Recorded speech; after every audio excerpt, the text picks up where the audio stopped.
Muito boa noite a todos, sejam todos muito bem-vindos. Mais uma reunião aqui do NEP Gesiel, em parceria com o Espiritismo.net. Hoje, dia 21/10/2025, a gente inicia mais uma perícope, a parábola da dracma perdida. É uma parábola pequenininha, tem só 3 versículos, mas não é porque é pequenininha que a gente vai terminá-la hoje de forma alguma. Eu acho fantástica essa parábola, ela propicia para a gente muitos aspectos diferentes de reflexão, né? Então, eu particularmente acho muito interessante. Essa parábola, ela faz parte de um grupo de 3 outras parábolas que Jesus contou depois de ser assim, advertido, sei lá, criticado pelos fariseus que o viram ali naquela passagem que é conhecida como a refeição com publicanos e pecadores, né? Que é um banquete oferecido por Mateus, na casa de Mateus, depois de ele ser chamado pelo mestre, né? Ele fica tão feliz que ele faz ali um banquete, né? E, obviamente, como ele era um publicano, estavam juntos com ele ali os amigos dele, publicanos e pecadores, que fala na perícope, né? Mas os pecadores, naquela época, o sentido dessa palavra, né? Não é que eram pessoas que cometiam crimes, coisas complicadas, não. Pecadores eram todos aqueles que não cumpriam com todas as exigências ali ritualísticas do judaísmo, né? Não compareciam ao templo, não compareciam à sinagoga, não faziam ali as oferendas. Então, eles eram pecadores para os fariseus, né? Não que fossem pessoas complicadas, né? Podiam ser pessoas até com coração muito grande, né? Mas eram consideradas pecadoras pelo clero judaico, vamos dizer assim, né? Mas vamos ler a passagem aqui? Então, está em Lucas, né, capítulo 15. Ou qual mulher que, tendo 10 dracmas, se perder uma dracma, não acende uma candeia, varre a casa e procura diligentemente até que a encontre? E, ao encontrá-la, convoca as amigas e vizinhas, dizendo: alegrai-vos comigo, porque encontrei a dracma perdida. Eu vos digo que, desse modo, há mais alegria diante dos anjos de Deus por um pecador que se arrepende. Então, como eu falei que faz parte de um grupo de 3 parábolas, né? As 3 parábolas são o filho pródigo, a dracma perdida e a ovelha perdida, né? Se você pensar na ovelha perdida, é uma ovelha entre 100 ovelhas, né? Que é perdida. A dracma é uma entre 10. E o filho pródigo é um entre 2 filhos, né? Então, são essas 3 parábolas que ele conta na sequência. Mas vamos dar uma olhada aqui. Então, vamos começar aqui no primeiro versículo, né? Ou qual mulher que, tendo 10 dracmas, se perder uma dracma, não acende uma candeia, varre a casa e procura diligentemente até que encontre. Então, a gente vai ver várias questões aí, só nesse primeiro versículo, dá para pensar em muita coisa, né? No sentido do que é uma dracma, né? O sentido simbólico dela, o que ela representava dentro da cultura, e a simbologia, assim, dentro do evangelho, vamos dizer assim, da dracma perdida, né? Mas vamos começar a ler um bocadinho aqui, ó. Então, como a gente já comentou, né, Jesus é criticado pelos fariseus por acolher e comer com os pecadores e publicanos. Aí o mestre, então, responde essa crítica, né, com uma série de 3 parábolas, com enredos diferentes, mas todas trabalhando com uma mesma temática central: a misericórdia divina e a recuperação daquilo ou daquele que estava perdido.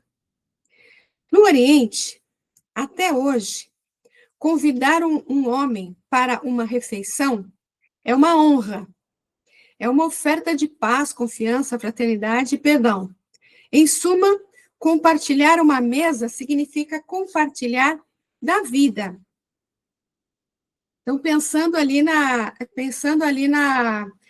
na questão da crítica, né, dos fariseus por conta daquele jantar de Jesus com os pecadores e publicanos, né?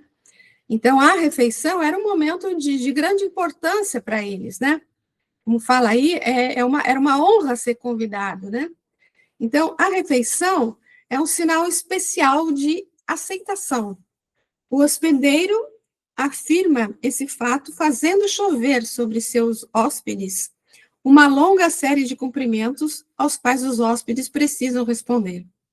Jesus é mostrado no texto empenhado em relacionamentos sociais com com publicanos e pecadores, né?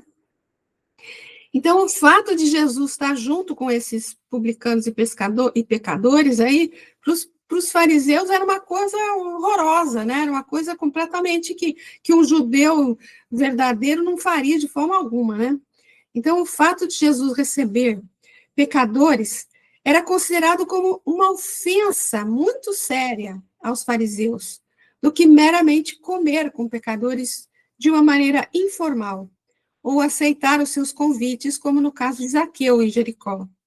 Não é de se admirar que os fariseus ficassem desconcertados. Jesus, à mesa com pecadores, ofende as sensibilidades culturais e teológicas dos fariseus. Esse trecho aí está no livro Kenneth Bailey, né, As Parábolas de Lucas, que a gente sempre consulta, né? Então vamos pensar, além da questão, desculpa, além da questão, peraí, gente, um chute aqui. Além da questão dele de ser criticado por isso, né, vamos ver aqui um detalhe importante aqui. No mundo cultural da Palestina do século I, o próprio uso de uma mulher em uma ilustração requeria ousadia moral. Jesus, mais uma vez, está rejeitando as atitudes farisaicas para os grupos minoritários, com grupos minoritários da sociedade, né? Essa questão da mulher, eu lembro que a gente comentou bastante isso quando a gente estudou aquela passagem da mulher hemorroísta, não, da mulher Ciro-Fenícia, né? A cura da mulher Ciro-Fenícia, né? Que Jesus está indo para Tiro e Sidom, que eram cidades idólatras, sai uma mulher dessa região e grita para ele, né? Para salvar a filha dele, né?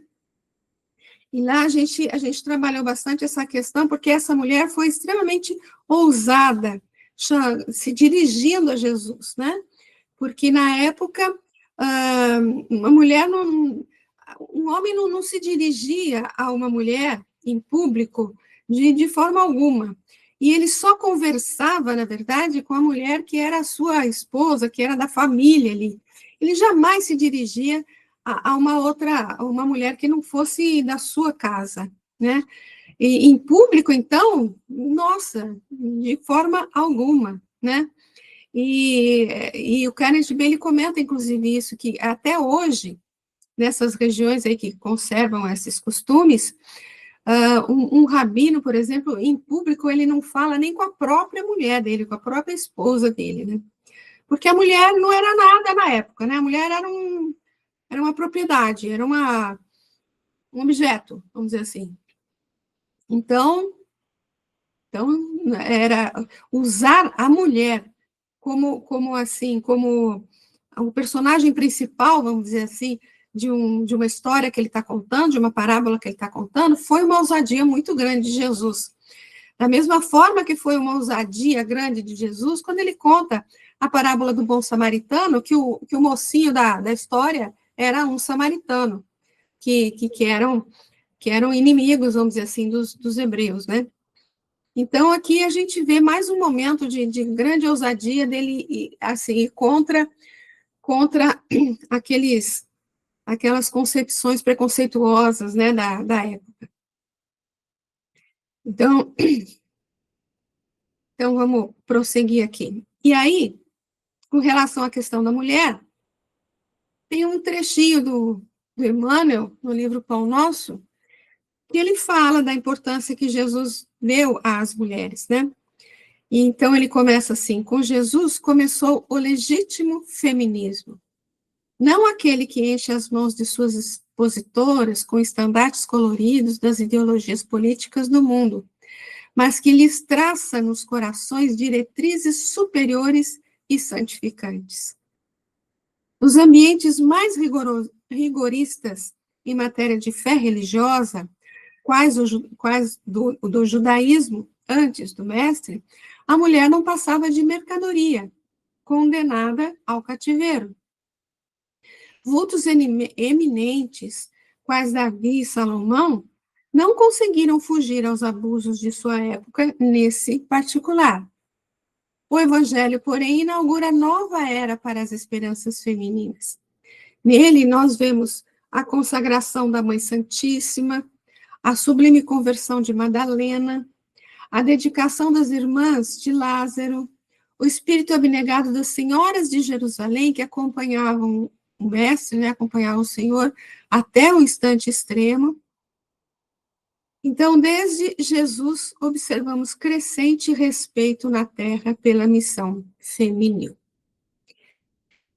Tudo bem, crianças? Por enquanto, a gente está só falando da questão da mulher, e com relação a isso, a gente ainda tem mais algumas coisas para observar o fato dele trazer como para uma parábola, uma figura feminina, né? Isso é um fato que vocês já ouviram bastante, olha, nas escrituras, um significado simbólico, né? Nas escrituras, a humanidade é geralmente representada como a mulher ou a noiva, que deve se casar ou se unir com o noivo, Deus ou Jesus. Vocês já ouviram isso, né? Além disso, a figura feminina representa o sentimento da criatura humana, ao passo que a figura masculina representa a razão, o intelecto.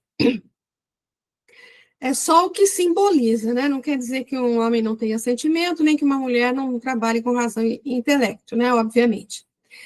Então, a conclusão que se chega, pensando nessa questão aí de que a mulher representa mais o sentimento, olha, que nessa passagem, portanto, o sentimento é o protagonista do ensinamento do mestre. O sentimento, tá? Então, é um dos aspectos que a gente pode extrair dessa pequena parábola aí. E com relação a isso, vamos buscar, então, algumas referências, né, nas escrituras e na doutrina, né? Então, em João Batista, que é exatamente aquilo que a gente já comentou ali atrás, né, o que tem a noiva é o noivo, o amigo do noivo que está presente e o ouve se alegra profundamente por causa da voz do noivo. Essa é uma fala de João Batista que eu tenho certeza que vocês se lembram dela, né? E Kardec, no Livro dos Espíritos, coloca o seguinte, quer dizer, como resposta dos espíritos, né? Deus apropriou à organização de cada ser as funções que lhe cumpre desempenhar. Tendo dado à mulher menor força física, deu-lhe, ao mesmo tempo, maior sensibilidade em relação com a delicadeza das funções maternais e com a fraqueza dos seres confiados aos seus cuidados. Então, a gente já vai vendo, né, que na própria Constituição, né, nas próprias leis divinas, o homem e a mulher têm aspectos diferentes, né, tem funções diferentes a desempenhar, como ele fala aí, né. E no livro O Consolador, o Emmanuel fala o seguinte: o homem e a mulher, no instituto conjugal, são como cérebro e coração do organismo doméstico. Ambos são portadores de uma responsabilidade igual no sagrado colégio da família. E se a alma feminina sempre apresentou um coeficiente mais avançado de espiritualidade na vida, é que desde cedo o espírito masculino intoxicou as fontes da sua liberdade através de todos os abusos, prejudicando a sua posição moral no decurso das existências numerosas em múltiplas experiências seculares.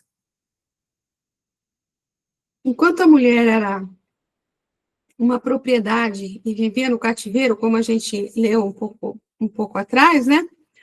Os homens enveredavam aí pelas lutas, pelas guerras, né? Pelos poderes, e aí realmente acabou propiciando, vamos dizer assim, experiências assim não tão espiritualizadas ou não tão tranquilas como era, vamos dizer assim, a condição feminina da época, né? E isso ao longo do tempo, ainda hoje, em muitos casos a gente vê isso, né? Mas o Emmanuel foi bem duro com o masculino aqui nesse comentário, né?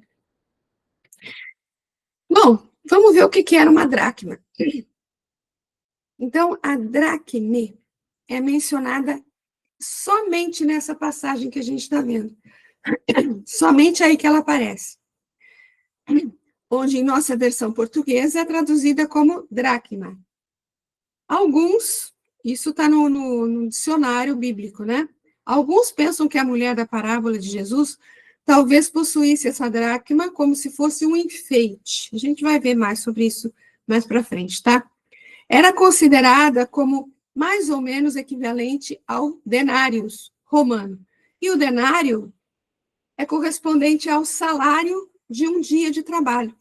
Então, uma dracma, o valor de uma dracma, vamos dizer assim, era aproximadamente o valor do salário de um dia, né? Um dia de trabalho. Aí tem uma nota tradução do Haroldo, né? Do Novo Testamento, sobre a dracma. A dracma era medida para... Espera aí um pouquinho, vamos...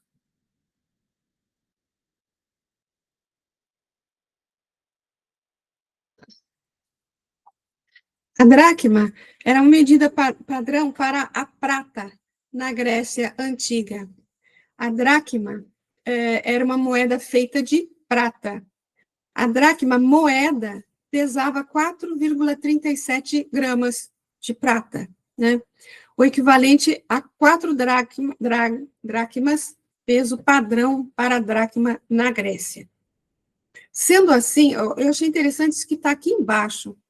Sendo assim, esse termo era utilizado tanto para uma unidade de peso quanto para uma unidade monetária. Olha o que vem agora. 100 dracmas equivaliam a uma mina de prata, e 60 minas de prata correspondiam a um talento, moeda romana.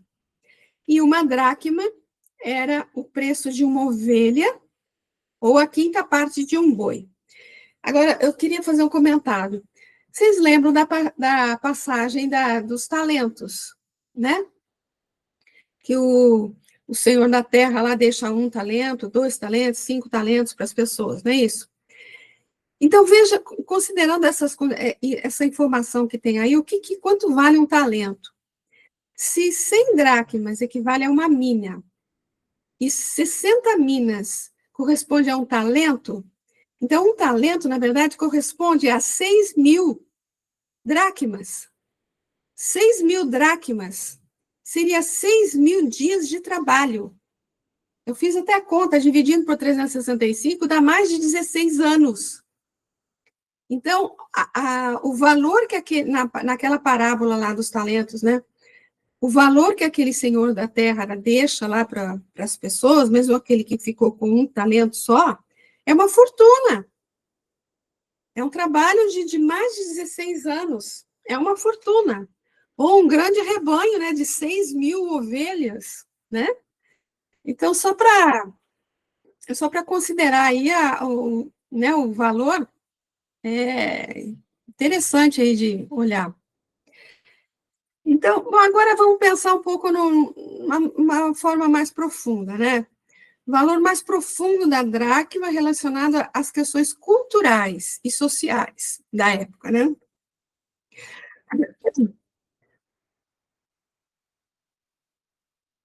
Vamos lá. É muito interessante isso que fala aqui agora, porque também está no livro do Kenneth Bailey. Vários elementos culturais precisam ser notados. A escassez de dinheiro nas mãos do povo faz com que a perda de uma moeda seja um acontecimento triste, um acontecimento muito complicado, né? Se existe uma certa escassez, né? A ideia é de que a aldeia camponesa é, em grande parte, autossuficiente, fazendo a sua própria roupa, cultivando sua própria comida. Então, dinheiro era uma coisa rara. Dinheiro era uma coisa que era rara mesmo, né? Porque ele não precisava de dinheiro para comprar roupa, eles teciam, né? As túnicas lá, tinham os teares, né? Eles cultivavam aí as plantações, tal, cuidava lá dos bichinhos que eles comiam, né? Dos animais que eles criavam, né? Os animais que eram comidos, né? Então, eles se viravam ali com as, né? Eles eram autossuficientes. Então, não precisava de dinheiro para comprar comida, nem roupa, nem nada, né? Daí, a moeda perdida adquire muito mais valor na casa de um camponês do que um dia de trabalho que ela representava monetariamente. É interessante observar isso, né? Por isso que, na época, essa parábola tinha um valor significativo, né? A gente pensar, são 10 moedinhas, né? Uma moedinha que não tem tanto valor, quer dizer, tinha muito valor, era o salário de um dia, né? Era um dia de trabalho. Mas vamos seguir mais um pouco, ó. Tem sido observado frequentemente que a moeda pode ser parte das joias ou do dote da mulher. Então, o dote para a mulher realmente era importante. Perder 1/10 do dote era uma coisa complicada, né?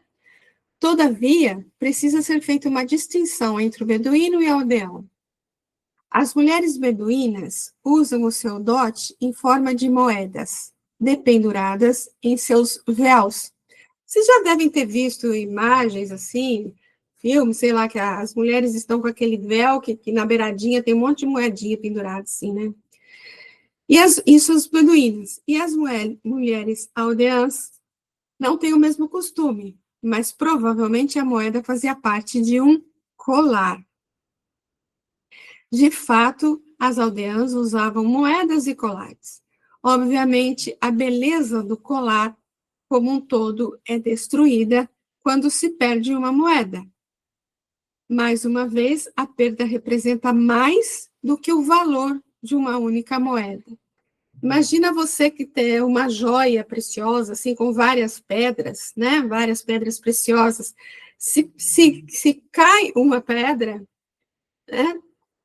O colar perde totalmente o valor, né? Então, pensando aí nesse colar das mulheres, realmente não era só a perda de uma moedinha, mas era a perda do valor total da, da peça, né, que elas tinham. Além disso, é preciso notar que, assim como todo... Olha que importante isso também, gente.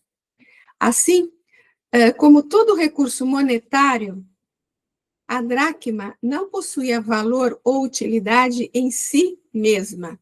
Aqui a gente vai começar a ver um aspecto mais espiritualizado, tá? Então, olha, o seu real valor estava naquilo que poderia ser adquirido por ela. É assim, imagina o tio Patinhas, né, que tem um cofre cheio de ouro lá, de moedas, de dinheiro, sei lá. Se ele tranca aquilo, você tem uma quantidade aí de dinheiro, de ouro, sei lá. Se você tranca aquilo e não utiliza absolutamente nada daquilo, aquilo não tem valor nenhum para você, você não compra nada, não adquire nada. Não...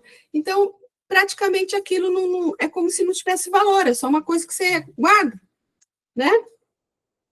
Então, nesse sentido, podemos pensar na dracma como um símbolo, veja que interessante isso, como um símbolo para os meios de se adquirir uma virtude, pensando no aspecto espiritual, né? E não para a virtude em si mesma, uma vez que aquilo que o espírito realmente possui, ele não perde mais. Então, seriam os meios, se você pensar no valor monetário de uma mala de dinheiro, sei lá, ela fechada, escondida, guardada, ela não é nada, né? É um objeto, como outro qualquer. Mas se você utilizar aquilo para adquirir alguma coisa, aí sim ela vai ter valor. Então, pensando nesse aspecto. Então, vamos pensar na dracma como o meio de adquirir alguma coisa, no caso espiritual, o meio de adquirir uma virtude, e não a virtude em si, o subsídio, o artifício, o recurso que você tem para conseguir uma virtude, né? E não é a virtude em si, porque se você pensar na questão espiritual, se o espírito realmente adquirir uma virtude, ele não vai perder mais, ele não retrograda, né? Então, se ele realmente tem aquela virtude, ele não perde mais. Então, prosseguindo ali, podemos pensar, então, nas dracmas, como cada um de nossos, quais são os recursos que a gente tem para adquirir uma virtude, né? Então, são os nossos bons hábitos, os nossos costumes, a disciplina, que resultarão na aquisição daquilo que realmente é valioso, as virtudes. E a dificuldade de se acumular dracmas naquele contexto social é também um símbolo para as dificuldades que cada um de nós encontra para o acúmulo e a manutenção de bons hábitos.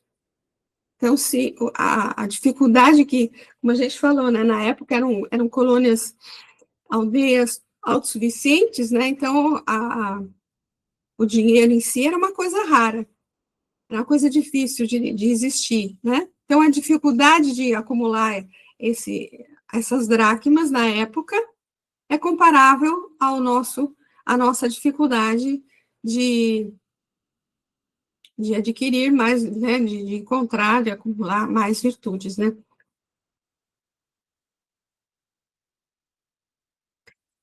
Tudo bem? Deu para entender essa questão aí? Esse é um aspecto, o primeiro aspecto espiritual aí da dracma. Tudo bem? Com relação a isso, a gente vai buscar algumas referências, né? A gente falou que vou voltar aqui. Pensando na dracma como um instrumento, um recurso para você conseguir virtudes, né? Para você conseguir algumas coisas. Então, olha, cultura é a soma de lições infinitamente repetidas no tempo. Virtude é o resultado de experiências incomensuravelmente recapituladas na vida. Ter cultura é uma coisa, agora, adquirir uma virtude, conhecimento é uma coisa, né? Agora, sabedoria é outra, né? É a comparação que ele está fazendo aqui entre cultura e virtude. Uma frase bastante conhecida nossa, né? A disciplina antecede a espontaneidade. A disciplina, como uma das dracmas que a gente pode ter, né? É um dos recursos para a gente chegar na espontaneidade, que é assim, agir sem refletir, sem, né? Agir no bem sem raciocinar antes, né? Sai espontaneamente. E não nos referimos, porém, à educação moral pelos livros, e sim a que consiste na arte de formar os caracteres. Aqui incute hábitos, porquanto a educação é o conjunto dos hábitos adquiridos.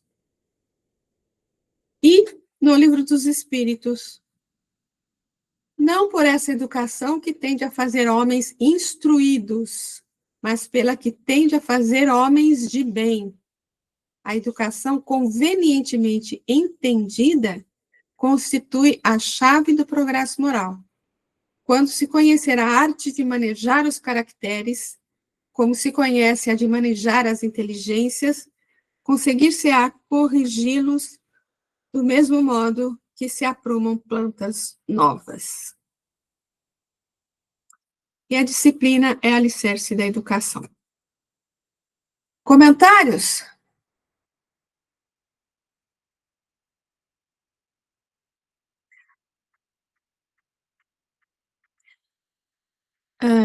Tem um texto do Emmanuel aqui que fala sobre essa questão que a gente está falando aí, né? Disciplina e educação. Evidentemente, não se justificam silício e jejum sistemáticos a serviço da alma. No entanto, é justo empenharmos atenção e esforço na aquisição de hábitos dignos, conducentes à elevação. Considera que toda obra, por mais importante, principia no alicerce, e iniciemos as grandes realizações do espírito através de pequenos lances de disciplina. Tudo quanto possível, aprende a te desprenderes dessa ou daquela porção de ti mesmo, ou daquilo que te pertença, a fim de ajudar ou facilitar alguém. Não desprezes a possibilidade de visitar os irmãos em doença ou penúria, pelo menos uma vez por semana, de maneira a levar-lhes consolação e refazimento. Em cada 7 dias, qual ocorre ao impositivo do descanso geral, destaca um deles para ingerir o mínimo de alimentação, doando o necessário repouso aos mecanismos do corpo. Semanalmente, retira igualmente um dia para o trabalho de vigilância absoluta no próprio pensamento e no próprio verbo, mentalizando e falando exclusivamente no bem dos outros. Em cada ciclo de 24 horas, separa diminuta área de tempo, quando não possas fazê-la mais ampla, para estudo e meditação, silêncio e prece. Faze por dia ou por semana um horário de serviço gratuito em auxílio aos companheiros da humanidade. De certo, não estamos generalizando recomendações, de vez que todos conhecemos criaturas quase inteiramente devotadas ao bem do próximo. Ainda assim, apresentamos o assunto de nós para nós mesmos, porque toda educação parte da disciplina, e para que nos ajustemos à disciplina nesse ou naquele setor da vida, será sempre invariavelmente preciso começar.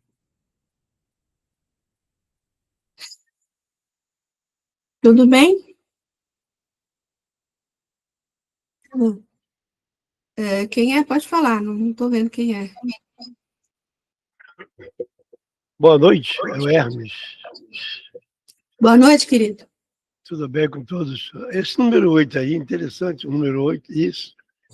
Isso aí me fez lembrar que a gente, todos os domingos, fazemos vibração aqui no Espiritismo.net. O resto só faz, por dia ou por semana, um horário de serviço gratuito. Nós fazemos, várias pessoas fazem. Agora, esse dracma aí, o Valdete Grupo, Hum. poderíamos dizer que esse dracma estaria relativa ao espírito humano, à pessoa humana, e que Não, a busca da mulher, o esforço da pessoa no plano espiritual, a casa que ela está varrendo, poderia significar o mundo íntimo, varrer a gente vai falar um pouco mais sobre essa questão da casa, do varre a casa, do acende a luz. A então, gente vai falar um pouquinho mais à frente. então tá Mas a legal. dracma não seria a pessoa, né? Por enquanto, a gente vai ver vários aspectos dessa dracma, tá, Hermes? Aham. Mas, por enquanto, a gente está considerando a dracma como sendo um símbolo que representa, assim, algum objeto, algum recurso que a gente tem para conseguir nos melhorar, ou seja, para conseguir alguma virtude. No caso aqui, o Emmanuel está trabalhando a questão da disciplina, né? A disciplina pode representar uma dessas dracmas, vamos dizer, da nossa vida, que faz com que a gente consiga, aos poucos, né? Como ele está falando aí, começa com alguma coisa pequena, para depois conseguir alguma coisa maior, né? Não tem como a gente querer, de um dia para o outro, virar um Chico Xavier, né? Não tem como. Mas a gente, como ele dá alguns exemplos, algumas sugestões de como a gente pode ir trabalhando aí essa questão, né? Então, ele fala de um momento de meditação, ele fala de um momento de prece, fala de um momento que você pode despender auxiliando as pessoas, e que você transforme essa questão usando disciplina, né?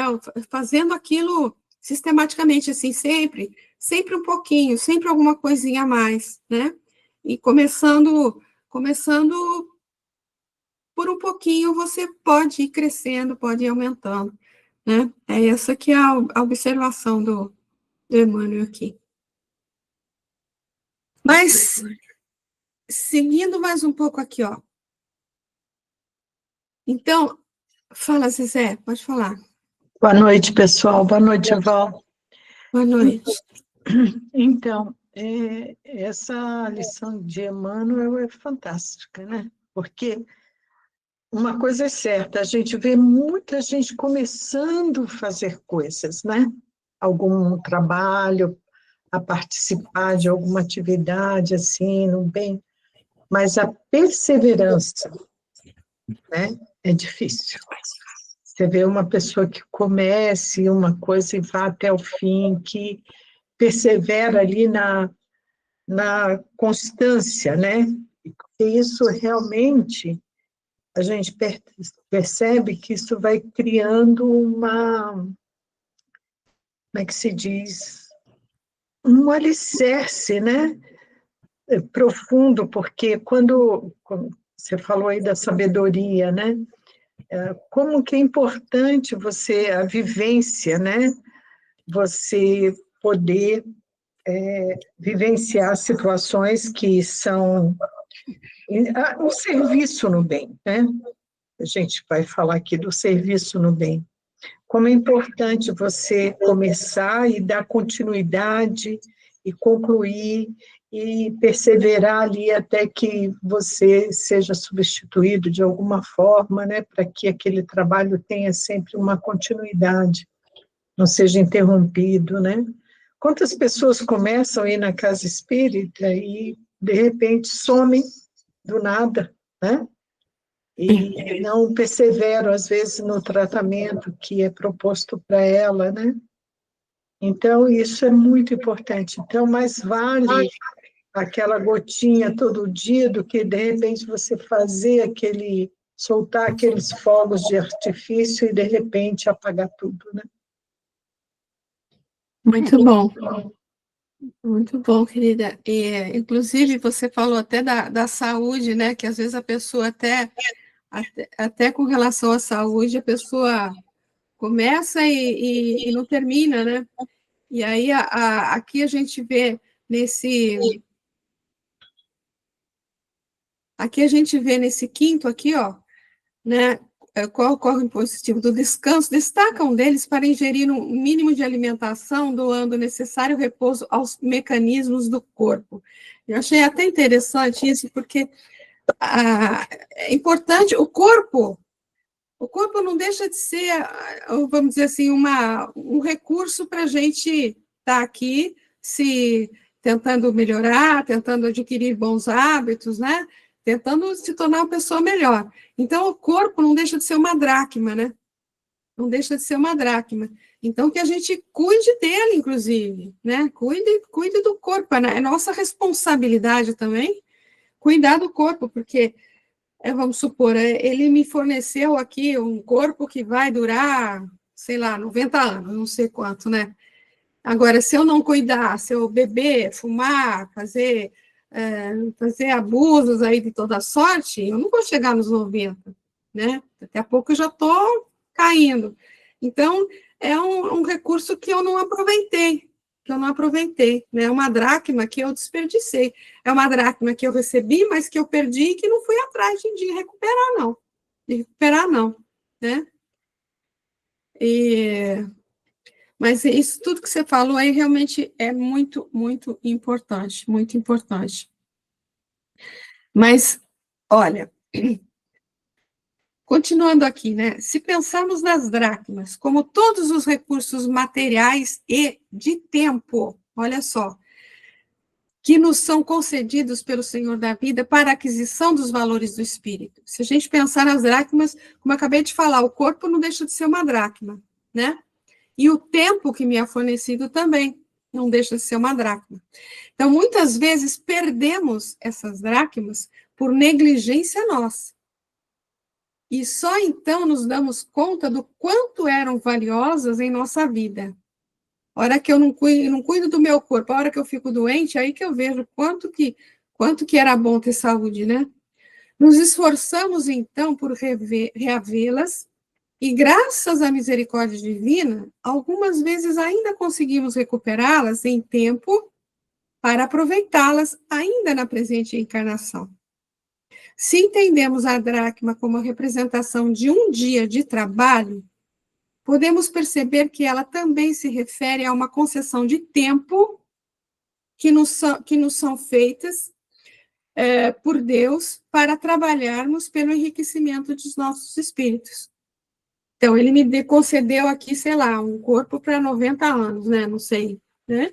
Se eu abuso, eu perco esse tempo e conforme a gente utiliza o tempo também, né?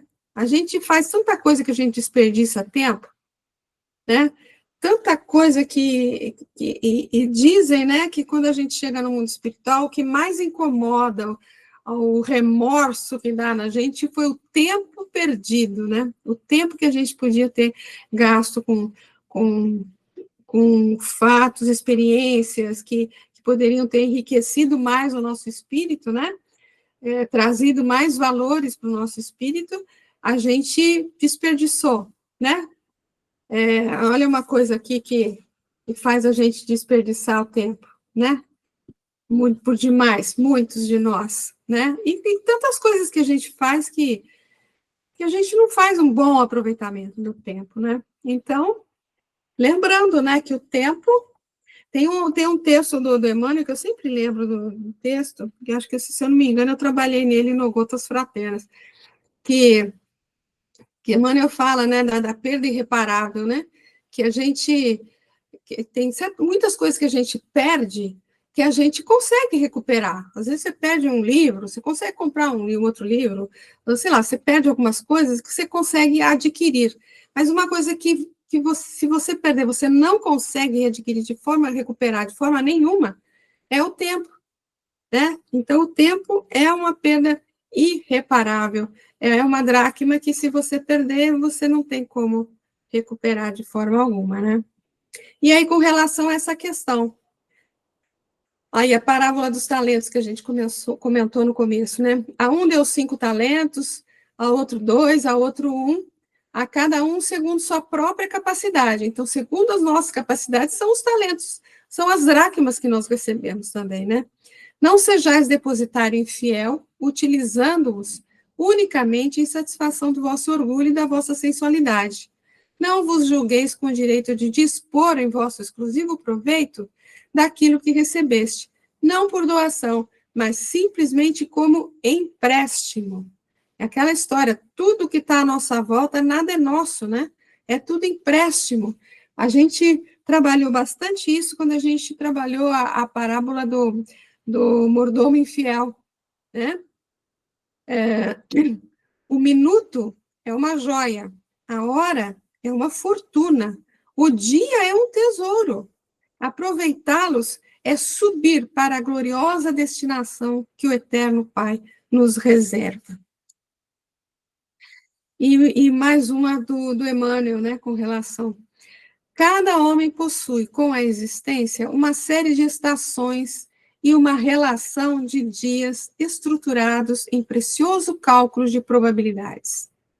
Razoável se torna que o trabalhador aproveite a primavera da mocidade, o verão das forças físicas e o outono da reflexão, para a grande viagem do interior do inferior para o superior. Entretanto, a maioria aguarda o inverno da velhice ou do sofrimento irremediável na terra, quando o ensejo de trabalho está findo. As possibilidades para determinada experiência jazem esgotadas. Não é o fim da vida, mas o termo de preciosa concessão. É a questão do tempo que perdemos e que não temos como recuperá-lo, né? Algum comentário?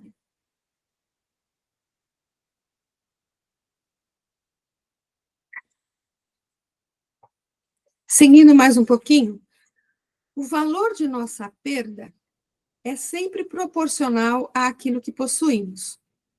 Quanto mais possuímos, menos significativa é a perda, ainda que nunca deixe de ser importante.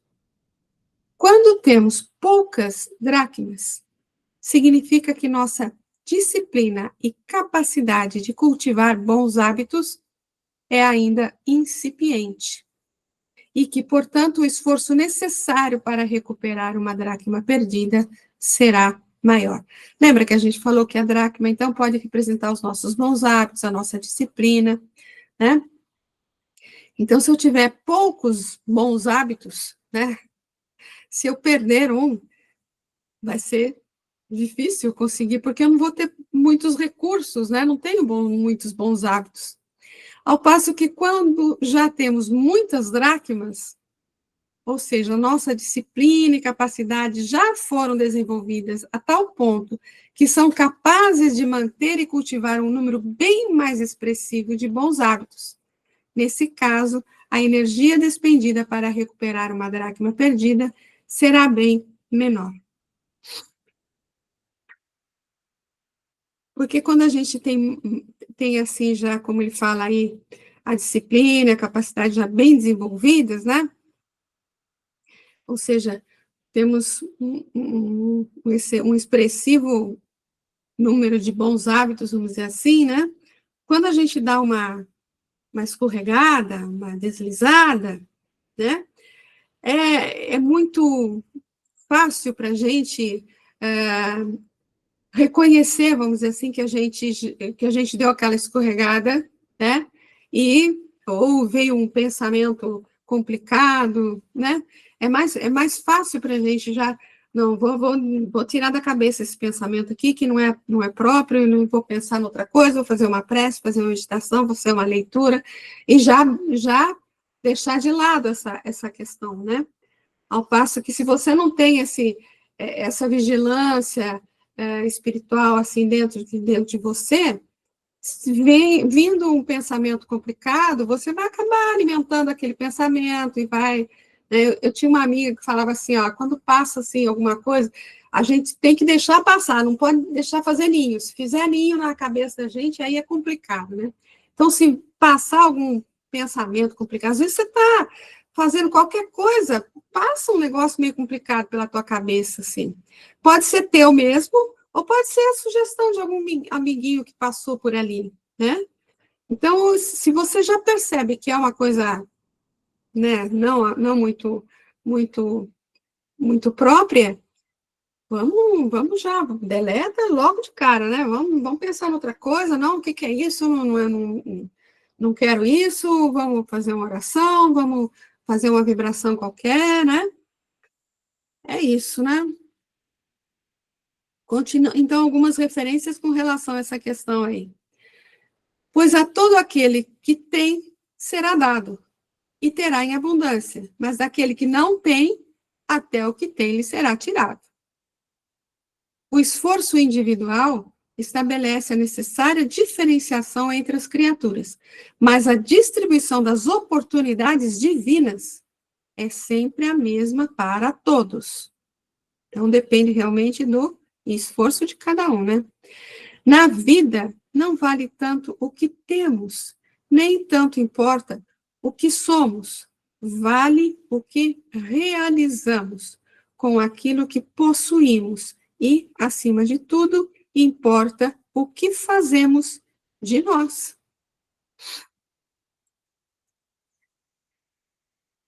E aí um texto do Emmanuel, gente.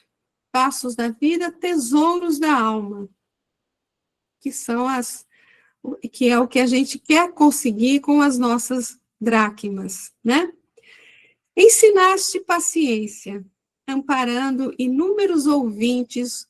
No entanto, se em teus dias de provação tombaste na sombra da inconformidade e da rebeldia, debalde te reportaste aos lauréis da serenidade e da tolerância, em se tratando de ti.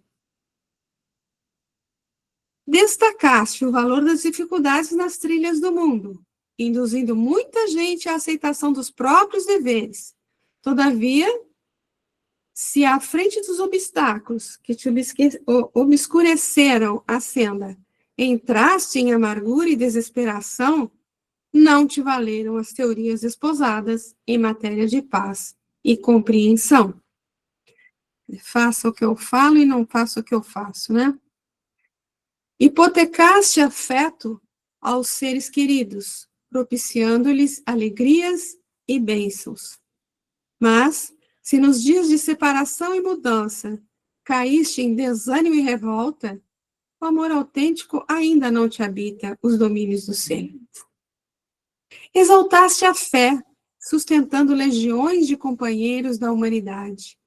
Entretanto, se em teu próprio tempo de aflição te desnorteaste nos cipoais da desorientação e da dúvida, o estado de confiança da divina providência te haverá sido mero ensaio a longa distância da sublime realização. Ensina e ajuda sempre, a benefício dos semelhantes, porquanto instruir e reconfortar constituem preciosos investimentos na contabilidade do universo, garantindo-te altos rendimentos na estrada a percorrer. Certifica-te, porém, que se as vicissitudes da terra te furtam os valores do espírito, e ainda te vês sem calma nas tribulações, sem entendimento na angústia, sem ternura pelos entes amados, quando chega a hora de crise em tuas construções afetivas, e sem apoio íntimo nos momentos de aflição, isto é sinal de que ainda não retens contigo semelhantes talentos, de vez que, em verdade, só possuímos os tesouros da alma, que foram tremendamente sacudidos pelos sofrimentos da vida e ficaram em nós no templo do coração.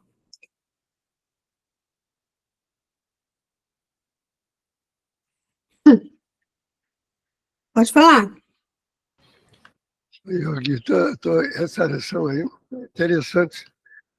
Aquela pessoa que lê, ensina, mas não faz nada, não pratica nada, não entende nada, lê, mas não entende do que está lendo. Repete, que não é um papagaio para os outros que está lendo, mas não deixa entrar dentro de si, não tem aquela mudança, aquela transformação. Ele decora os textos, fala, mas para ele mesmo, ele não está semeando nada. Seria o semeador nos outros, mas em si próprio, ele vai continuar patinando.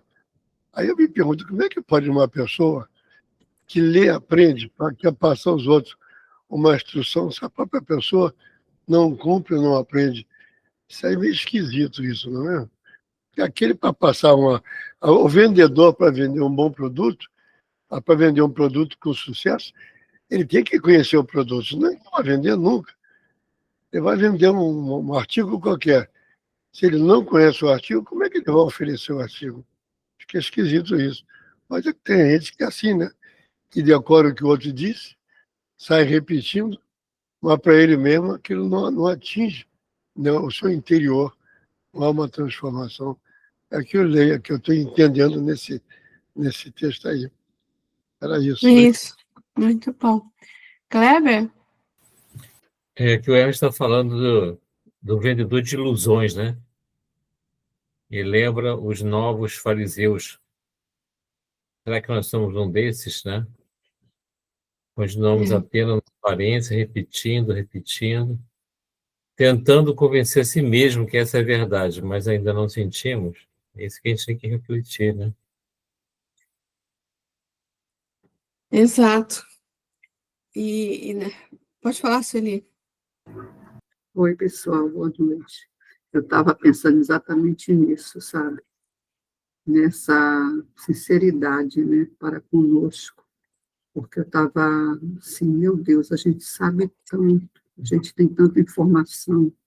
Emmanuel, ele traz as coisas assim tão, né, tão explicadinhas, os esclarecimentos tão importantes. Aí eu fiquei realmente, eu acho que houve uma sintonia aqui.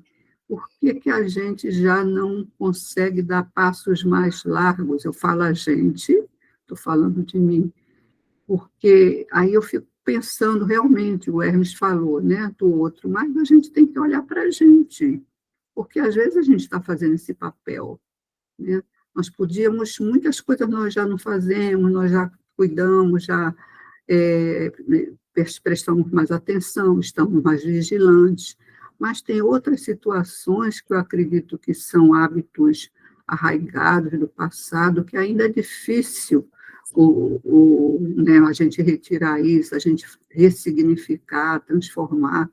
Então, aí eu estava pensando exatamente nisso, e a gente fica imaginando, né, o quanto precisa ainda para que a gente faça esse trabalho de renovação. Eu me lembro do Bezerra, quando ele diz assim, a reforma ela é urgente, mas não apressada. Por quê? Porque senão fica uma coisa superficial, fica uma coisa falsa. A gente não pode só, porque estou...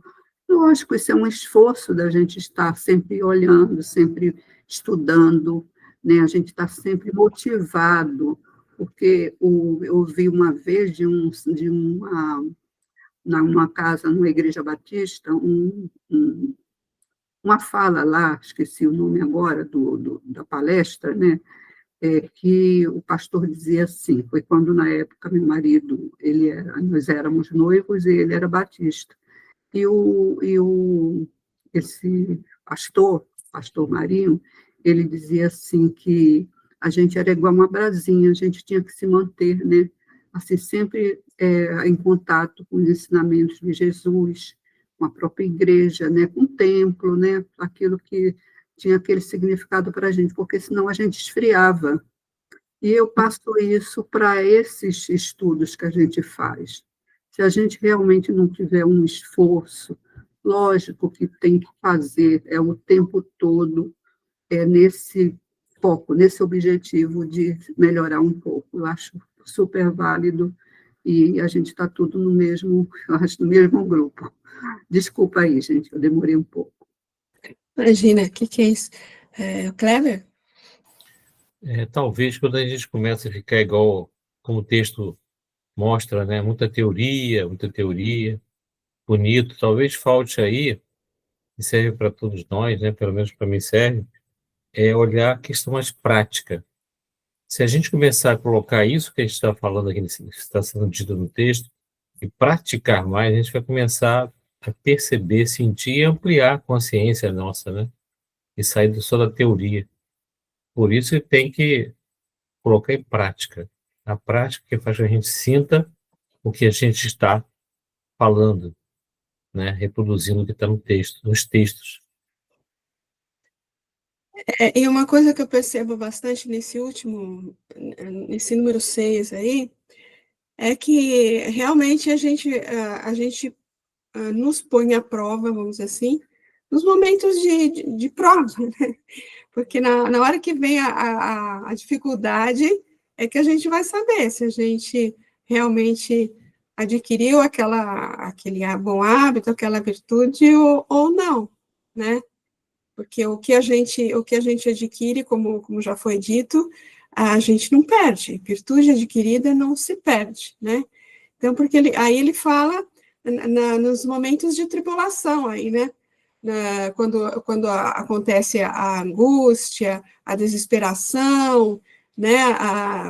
Enfim, aquela aflição tremenda por conta de algumas questões. Falta o quê? Falta aquela segurança, aquela fé, aquela segurança de que, seja lá o que for que está acontecendo, está nos desígnios de Deus, é o melhor para mim, né? E cair na angústia, na desesperação, na aflição, é falta de segurança, né? De segurança e de confiança na misericórdia divina, né? Hermes? É só para completar 2 nomes que eu daria a isso, não sendo tão drástico. Ou seria hipocrisia, ou então são sofistas. Falam, mas não tem nada a ver. Sofistas, principalmente, é só isso. Muito bom. Vamos seguir mais um pouco aqui, ó. Zezé? Eu acho que nessa questão, eu acho que a gente precisa, né? E é um conselho que a gente recebe, né? Dos espíritos, realmente é a gente se conhecer, né? Porque o autoconhecimento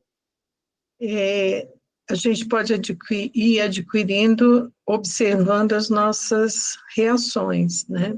As nossas emoções, aquilo que nos provoca a raiva, né? Aquilo que nos provoca indignação, né? Porque no momento em que a gente vai se conhecendo, a gente tem que ter esse compromisso da reforma íntima. Mas eu só vou reformar o que eu considero que está ruim, que está quebrado, que passou, não está sendo bem usado e tal.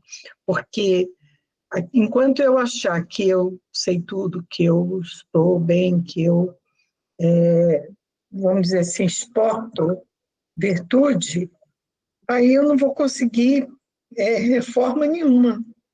Mas no momento em que eu passo a ter esse compromisso, é um compromisso nosso com Deus, né? Não, eu vou me melhorar, eu preciso me melhorar, né? Eu preciso melhorar minhas atitudes, preciso ter mais caridade, preciso ter mais paciência, preciso isso, aquilo.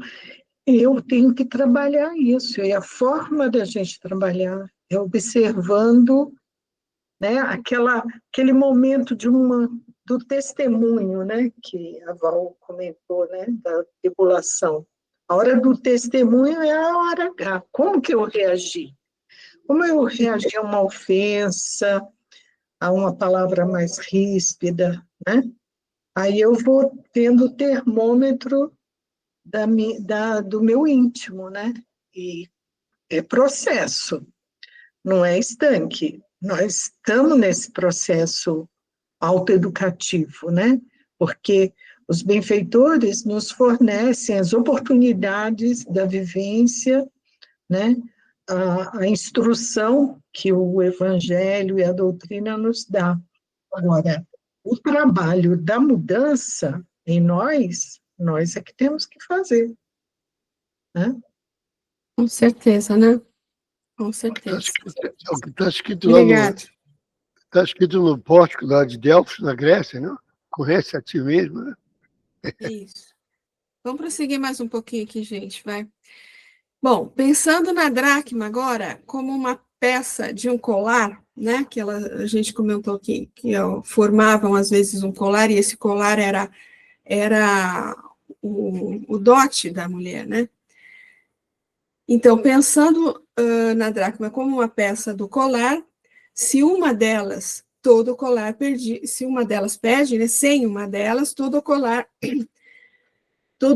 perdia sua beleza. Podemos perceber a profundidade do símbolo utilizado por Jesus. Então, veja uma simbologia aqui desse colar que ele vai colocar aqui.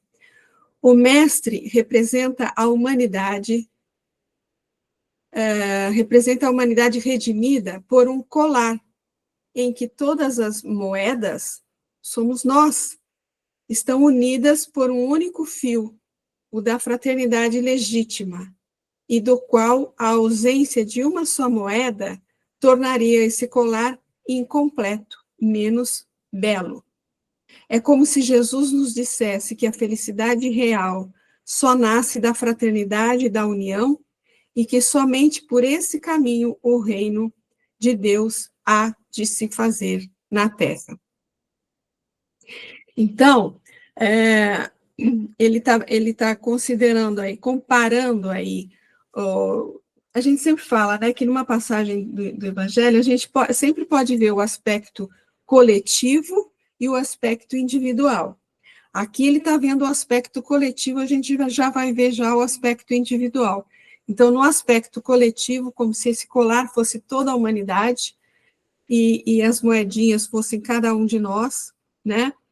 Então, se uma moedinha se perde, realmente a felicidade real não vai existir, né? Aí veja algumas referências aqui, ó. A fraternidade pura é o mais sublime dos sistemas de relações entre as almas. Quando a verdadeira união se fizer espontânea entre todos os homens no caminho redentor do trabalho santificante do bem natural, então o reino de Deus resplandecerá na terra. Toda vez que dividimos a própria felicidade com os outros, a felicidade dos outros, devidamente aumentada, retorna dos outros ao nosso coração, multiplicando a felicidade verdadeira dentro de nós. Isso está no livro da Esperança de Emmanuel. E agora, pensando no aspecto individual que eu falei, o mesmo vale para o reino do espírito, de um espírito, nós. Apenas com a união de todas as dracmas, ou seja, todas as perfeições, ou as virtudes, né? O espírito pode alcançar o estado da felicidade perfeita, isto é, o reino do céu interior. A falta de uma só delas, ou seja, tendo uma imperfeição, gera algum tipo de sofrimento, o que demanda da parte do espírito o esforço por conquistá-la. Então, lá ele vê o aspecto coletivo da humanidade, o colar representando a humanidade, e aqui o aspecto individual do colar representando o nosso reino interior, né? Então, enquanto a gente não tem todas as virtudes necessárias, né? Nós não chegamos no estado de felicidade perfeita que ele está dizendo aí.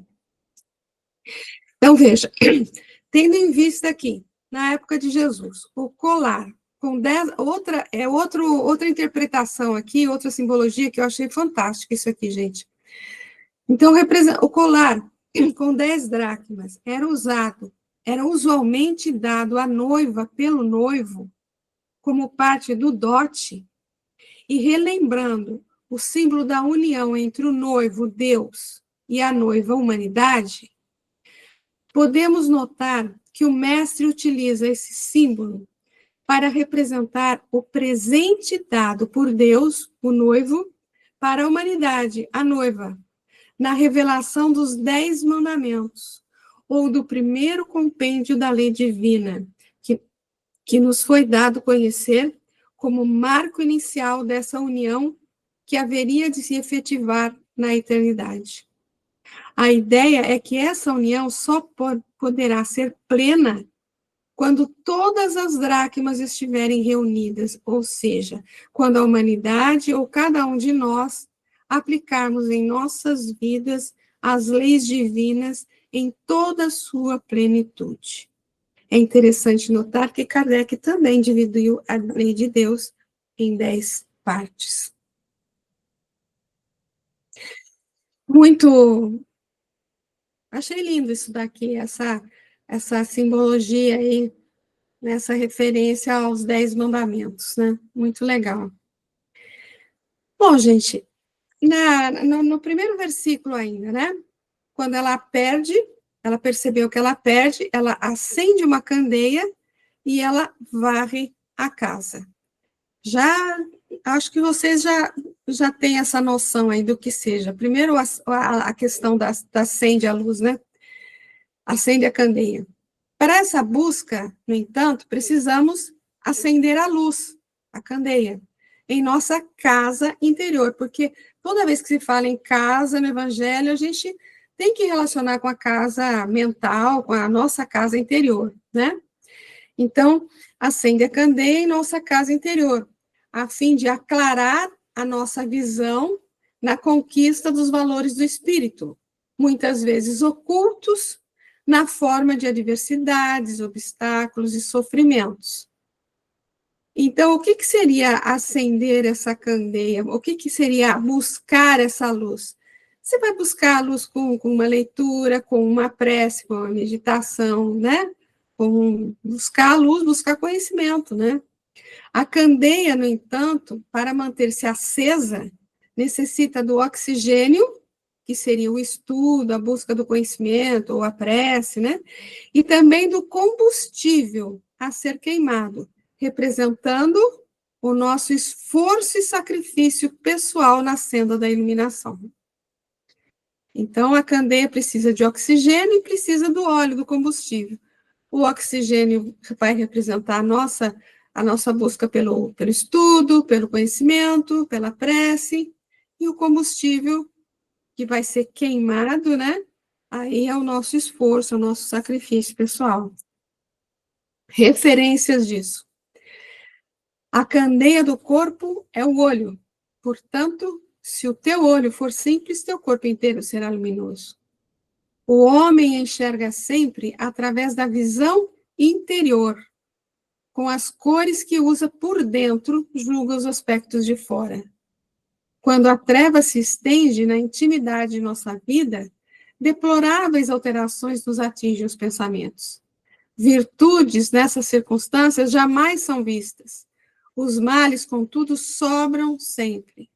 Os mais largos gestos de bênção recebem lastimáveis interpretações. Cristão sem espírito de sacrifício é lâmpada morta no santuário do Evangelho. É lâmpada apagada, né? No santuário do Evangelho. E aí, o texto de Emmanuel. A fidelidade a Deus, comungar com Deus, né? A fidelidade a Deus, porque a gente estava falando aqui da busca da luz, né? Da busca da luz para encontrar a dracma e para, logicamente, comungar com Deus, né? A fidelidade a Deus e a comunhão com o seu amor são virtudes que se completam, mas que se singularizam no quadro de suas legítimas expressões. Jó foi fiel a Deus quando afirmou no torvelinho do sofrimento: ainda que me mate, nele confiarei. Jesus comungou de modo perfeito com o amor divino quando acentuou: eu e meu Pai somos um. A fidelidade precede a comunhão verdadeira com a fonte de toda sabedoria e misericórdia. As lutas do mundo representam a sagrada oportunidade do homem para que seja perfeitamente fiel ao Criador. Aos que se mostram leais no pouco, é concedido muito das grandes tarefas. O Pai reparte os talentos preciosos de sua dedicação com todas as criaturas. Fidelidade, pois, é compreensão do dever. Eu acho que esse 7 aí resume tudo.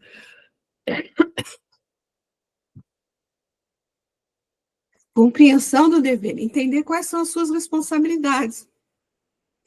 Comunhão com Deus é a aquisição de direitos sagrados. Não há direitos sem deveres. Não há comunhão sem fidelidade.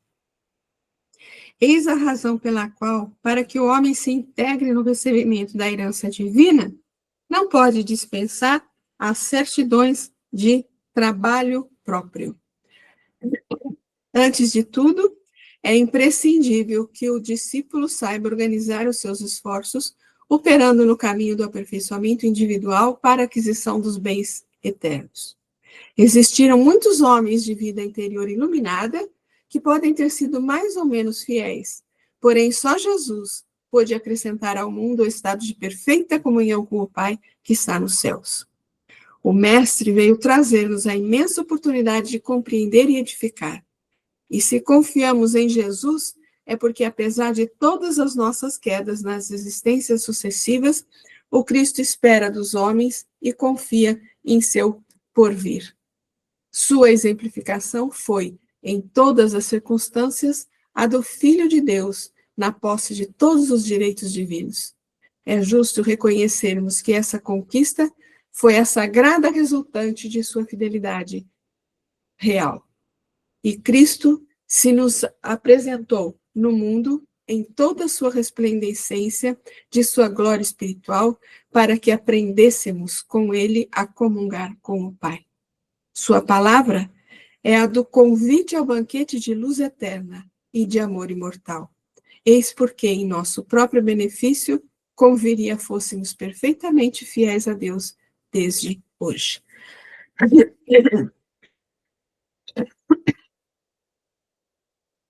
E para finalizar, o varre a casa, né?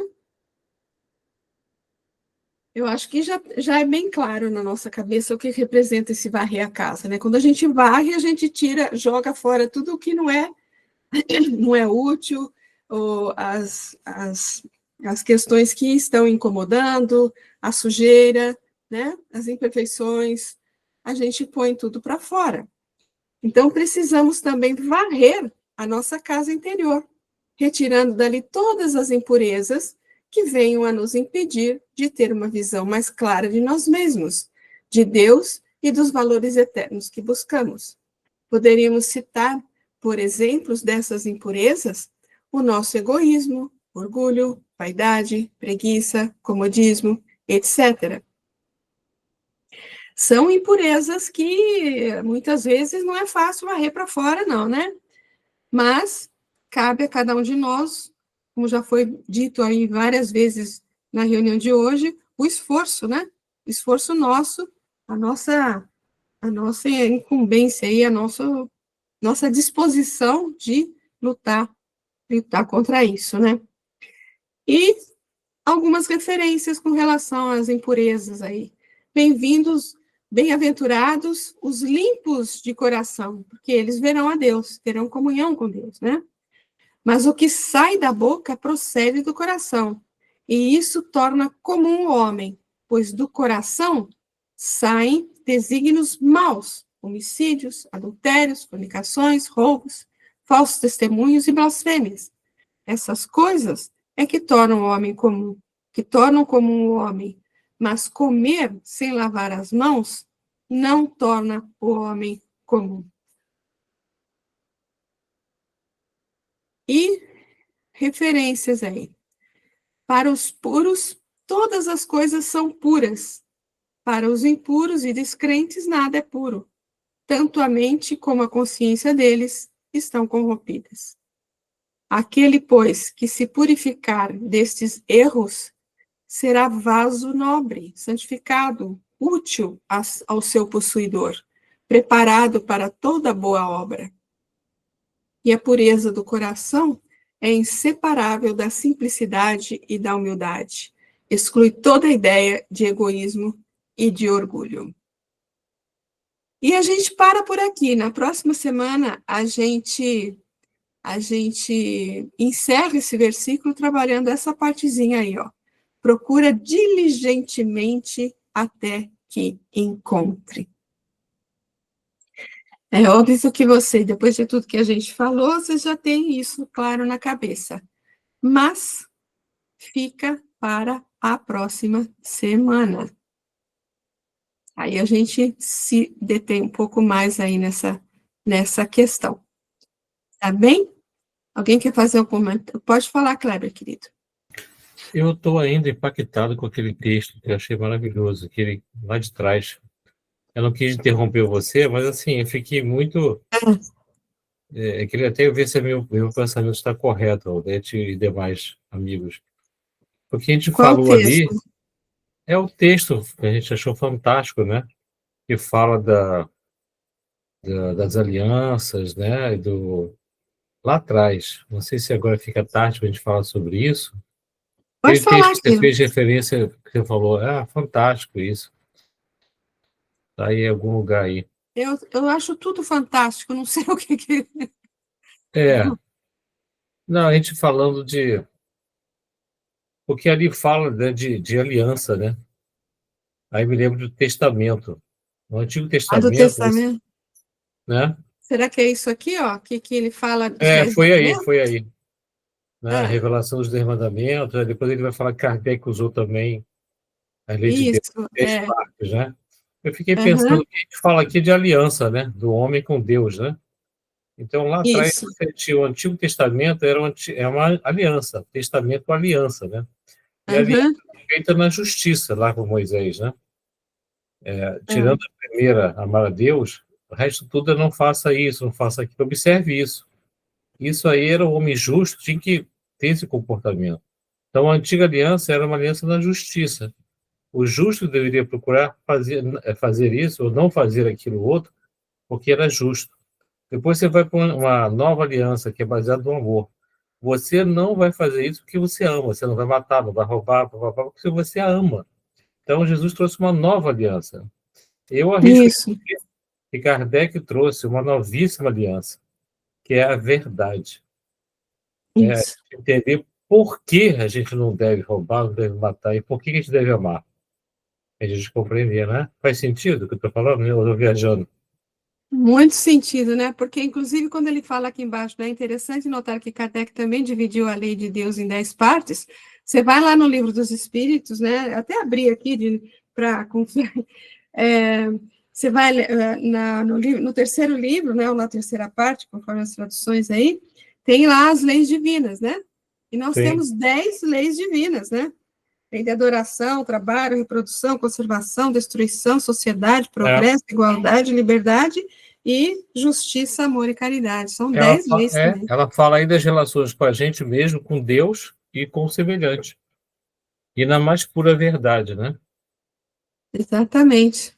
O que eu estou falando, eu arrisco dizer que veio uma novíssima aliança, que é a verdade. Aí você É. amarra na sequência o desenvolvimento nosso, né? As revelações. A gente vê que está tudo harmonicamente interligado, né? Solidariamente ligados, como a gente fala no texto a seguir. Todos nós estamos, um intervém no outro. Exatamente, Fantástico, né? querido. Fantástico mesmo. Fantástico. Isso aí. Fantástico mesmo. Então, para você ver, né, com um versículo só que a gente viu, né, o primeiro versículo, né, que até, se quiser voltar aqui, né, é isso aqui, né, primeiro versículo. Ué, tá, sumiu aqui metade? Aí. Apareceu aí? Apareceu, né? Num versículo só, a gente não terminou o versículo. Olha quanta coisa deu para tirar daqui, né? Isso é muito legal, é muito legal. Quando a gente consegue, assim, às vezes de uma palavra, você buscar reflexões, né? Você buscar o que pode simbolizar, o que pode trazer. Eu adoro esse estudo. Eu acho muito lindo, muito lindo. E é uma parábola curtinha, né? Como a gente viu. Três versículos só, mas quanta coisa a gente não pode tirar daí. Fala, Hermes. É interessante. Eu costumo dizer em alguns momentos, quando as pessoas me procuram para falar alguma coisa, eu digo, a gente não deve guardar lixo. Lixo a gente joga fora. Agora eu estou vendo aqui varrer a casa, é justamente jogar o lixo fora, né? Tem pessoas que adoram guardar um lixo para se lamentar disso ou daquilo. Eu digo, pastor, você não pode guardar lixo. Você tem que jogar o lixo fora. Agora eu estou vendo essa coisa de varrer a casa, estou sincronizando com não guardar o lixo. Era isso aí. Muito bom. Valdete, se me permite, o pior, né, Hermes, é varrer esses problemas todos, essas coisas, debaixo do tapete. A gente guarda lá, debaixo do tapete. A gente não Agora- joga fora, guarda lá, depois a gente vê. Agora eu quero dar um parabéns aí para o Kleber, que ele é perseverante. Ele estava cochilando, quase caindo, mas não perdeu. Eu estou só achando que o Kleber estava rindo. Ele foi, não tirou o fone do ouvido, perseverante. Aí daqui a pouco ele disse, pô, então está ouvindo tudo, cara. Desdobrado, desdobrado. Não vi você dormindo, não, mas está tudo bem. Bom, pessoal, vamos, então nós encerramos aqui, tá? Eu vou tirar aqui, encerramos aqui por hoje. Obrigada aí pelos comentários, foram maravilhosos, adorei a reunião, foi muito, muito, muito bom. E se Deus assim permitir, então, semana que vem a gente encerra esse versículo aí e continua na mesma perícope, tá bom? Então, um grande beijo no coração de todos. Então, se Deus assim permitir, até a semana que vem.